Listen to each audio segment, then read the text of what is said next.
Let's see this question. The question is, there are three major ways in which different cells handle pyruvic acid produced by glycolysis. These are. तो question में यहाँ पर ये पूछा गया है तीन अलग तरीके से हम यहाँ पर जो पायरुविक एसिड है जो ग्लाइकोलिसिस से बना है वो अलग अलग पाथवेज में जा सकता है, उन पाथवेज का नाम क्या है। तो मेनली अगर हम यहाँ पर कॉन्सेप्ट की बात करें तो क्या कॉन्सेप्ट यूज होगा, फेट ऑफ पायरुवेट और pyruvic acid form by glycolysis. Pyruvate, fate of pyruvate और pyruvic acid form by glycolysis. तो अगर हम यहाँ पर बात करें इस प्रोसेस के बारे में तो होता क्या है, सबसे पहले है ग्लूकोज। ग्लूकोज जो है इसको तोड़ा जाएगा, यानी इसका क्या किया जाएगा, partial break down by the process known as glycolysis, और इससे क्या बनेंगे, two molecules of pyruvic acid. अब ये जो पायरुविक एसिड या पायरुवेट है based on the type of cell या सेल्यूलर नीड अलग अलग पाथवेज में एंटर कर सकता है।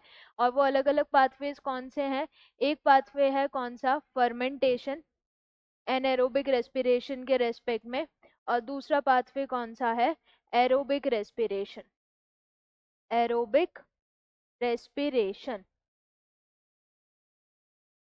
अब depending on the type of cell यहाँ पर फर्मेंटेशन अलग अलग तरीके से हो सकता है। एक हो जाएगा इथेनॉल और अल्कोहलिक फर्मेंटेशन जो कि ईस्ट शो करेगी, अल्कोहलिक फर्मेंटेशन, अल्कोहलिक फर्मेंटेशन। और दूसरा क्या हो जाएगा, lactic acid fermentation, lactic acid fermentation जो कि बैक्टीरिया में होता है, ह्यूमन मसल्स में स्टर्नस एक्सरसाइज के टाइम पे होगा।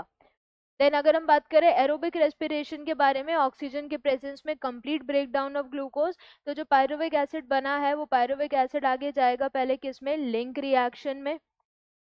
देन लिंक रिएक्शन के बाद वो जाएगा क्रेब्स साइकिल में, क्रेब्स साइकिल। एंड फिर फाइनली किस में जाएगा, इलेक्ट्रॉन ट्रांसपोर्ट सिस्टम में, जिससे एटीपी फॉर्म हो जाएगा and glucose completely break down हो जाएगा। तो अगर हम ऑप्शंस को देखें कौन से तीन मेजर पाथवेज हैं, एक फर्मेंटेशन है, उसके अलावा यहाँ पर गिवन है ट्राई कार्बोक्सिलिक एसिड TCA, और एक है ETS। देन इसमें fermentation, aerobic respiration and TCA given है। अगर हम बाकी देखें तो alcoholic fermentation, lactic acid fermentation and aerobic respiration, ये पाथवे हुआ। क्योंकि अगर हम इसमें देखें अल्कोहलिक फर्मेंटेशन है, लैक्टिक एसिड फर्मेंटेशन है एंड ETS है, यानी इस रेस्पेक्ट में उन्होंने TCA क्रेब्स साइकिल नहीं दिया है।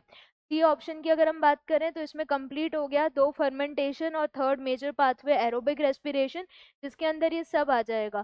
तो इन्होंने यहाँ पर स्पेसिफाई नहीं किया एरोबिक रेस्पिरेशन, तो इस रेस्पेक्ट में मोर करेक्ट ऑप्शन कौन सा हो जाएगा, सी। बी ऑप्शन में इन्होंने एरोबिक के साथ TCA अलग से दे दिया, तो इसलिए इसको हम हटा देंगे। तो इनमें से अगर हम मोर करेक्ट ऑप्शन को देखें तो मोर करेक्ट में क्या है, alcoholic fermentation, lactic acid fermentation and aerobic respiration. तो correct answer is option C.